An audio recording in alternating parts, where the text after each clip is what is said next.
Hey there, you cool cats and kittens. Welcome back, Daydreamer.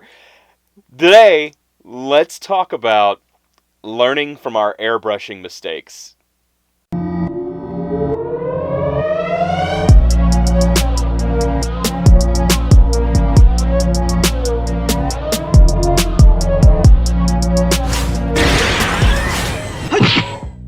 Ragtag Daydreams is sponsored by NewTypeHQ.com.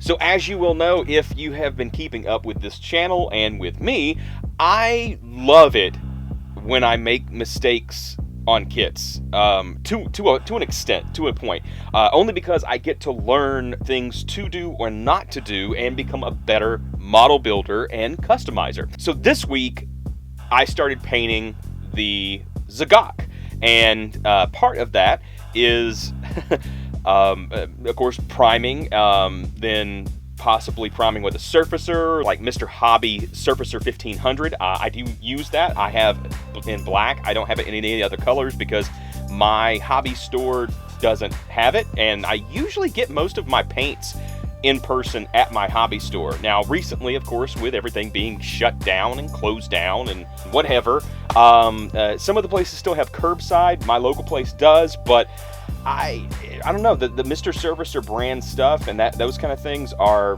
very much like a specialty kind of item that they carry, so they don't usually have it. I didn't even try. I think I'm going to start trying to order some things from our sponsor, New Type. I did use Mr. Servicer 1500 black on this kit. I also used Alclad 2 High Gloss Black Primer. Those two products are lacquer based. Actually, I'm not 100% on the Mr. Hobby, but it is thinned by lacquer very well, at least, so I just assumed it was lacquer based when I tried it out. And then I also used, to paint this kit, some non-lacquer paints, and I think this is where things got weird. So let you see kind of what I did.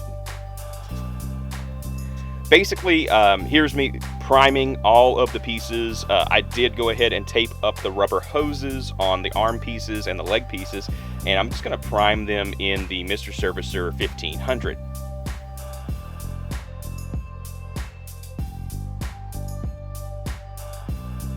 Now over the arm pieces and other things that were actually the inner frame pieces and the arm pieces, they weren't black whenever they came as the kit. They were actually kind of a really darker navy kind of blue color.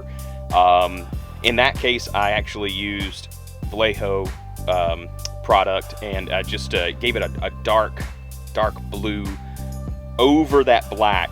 And it just made it so that it was just kind of a blue hue, but it was still very, very dark. I wanted kind of a high contrast there, and I think I achieved that pretty well doing it like this.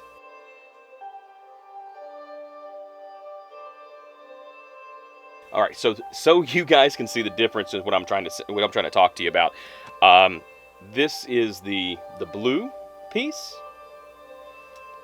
Okay. This is the blue piece, and this is a black piece, side by side. Now you may or may not be able to tell the difference between those two, but this has a blue hue to it. It's still very, very dark, and then this is solid black. So maybe you can tell the difference. I hope you can tell the difference. I can tell the difference in person. It is very slight though, and that's really what I was going for. So that's a success for me. The gold pieces like that. So of course you'll see some of the turbine fan there. And as you can see, it's a fine metallic, so it does shine a lot and react to the light, and that's something that's important. And that's one of the qualities I think you'll get from just using lacquer products. I was really against lacquer products in the beginning because I know that they're more toxic, and I would have to have a full mask and a lot more protection and PPE, that kind of thing, to deal with it. I thought it would be more of a hassle to clean out airbrushes and things like that. Let me just tell you what I'm starting to learn. I'm beginning to figure out that when airbrushing, at least, it is much easier. I feel, it's my personal preference, It's much easier to spray lacquer paints. They oftentimes don't need any or very much thinning at all. I can use a lacquer thinner that I found at my local hardware store to thin them. That works just fine for me, so I don't have to buy a specialty hobby thinner like you would want to do with something like an airbrush thinner or something like that. Nope. Yeah, I actually messed up and used the airbrush thinner whenever I was trying to spray the Mr. Hobby, and there was a line of dried, like half-dried, kind of elastic, just spittle coming out of the end of the airbrush nozzle. It really just didn't work. If anything, it didn't mix well enough, and then it didn't allow it to stay wet long enough. It was drying too fast. Cleaned everything out really well, soaked the whole airbrush and everything, and scrubbed it out. And then the next time I was thinking, I automatically grabbed the airbrush thinner because that's just what I'm used to grabbing. And instead, I've just put a little bit of that lacquer thinner in it. Ran like a champ, guys. Fantastic. Super smooth as silk. Fantastic. It was perfect after that. So that was really good. On the really red parts of this kit, like the char red parts, I did not use Mr. Hobby. I used the Alclad High Gloss Black. It's the same stuff that I put underneath the Molotov Chrome when I sprayed that. If you don't know that video, go back and check that out. That was for the March of Robots build. I used that, and then I put the Vallejo Bloody Red on top of it, which I'm really liking for a char red. This is what happened. Yeah. Now, in the paint's defense, I'm pretty sure I had thinned it down a little too much for the amount of paint that I ended up using. I'm pretty sure I thinned it down a little too much. I used about 1 to 1, and I usually like to use about half thinner to 1 on the Vallejo products. I feel like that works well for me. I'm usually spraying at about 35, which I think is also a little higher than most people try to spray. So yeah,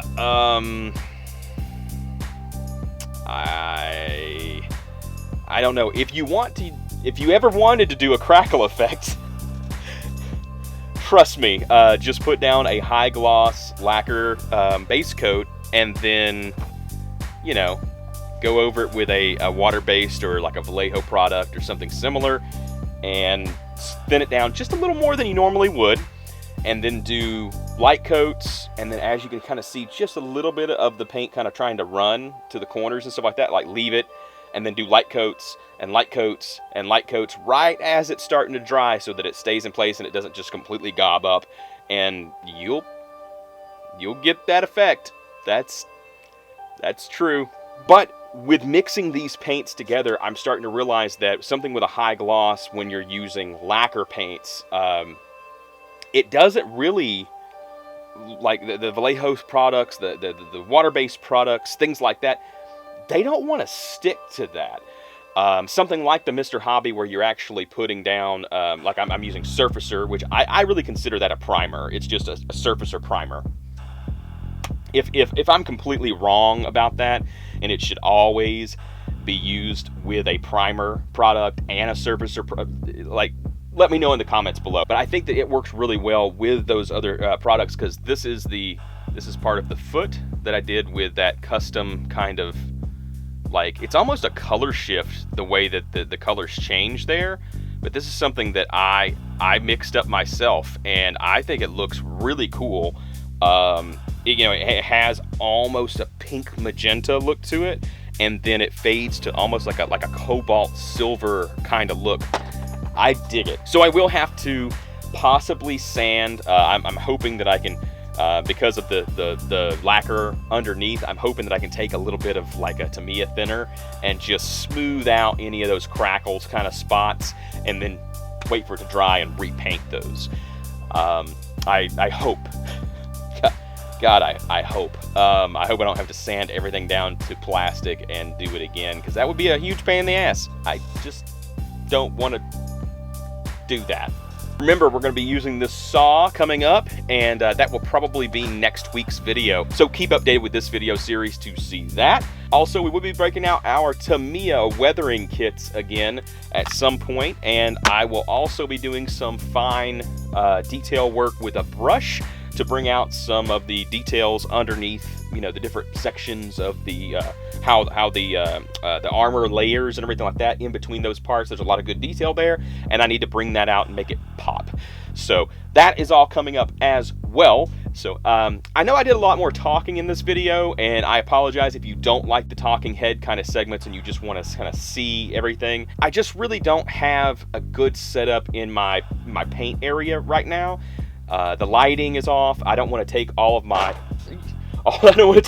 lights and everything else. As you can tell, I'm bumping the box of parts here because it is a tight space that I have here, and I've got everything set up kind of just so where I can sit down and I can record.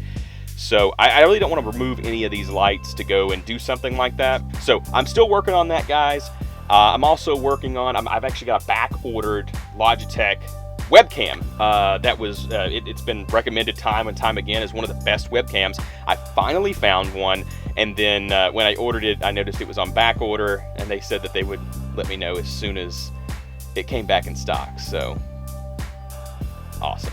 If you want to see more videos from me or more parts of different things that I've done in this build, don't forget to check out these videos up here, and you can see much more that I've done. As a parting statement, don't forget that a spoon is your best friend when testing out new paints and how they're going to layer together and what maybe your thinner ratio could be.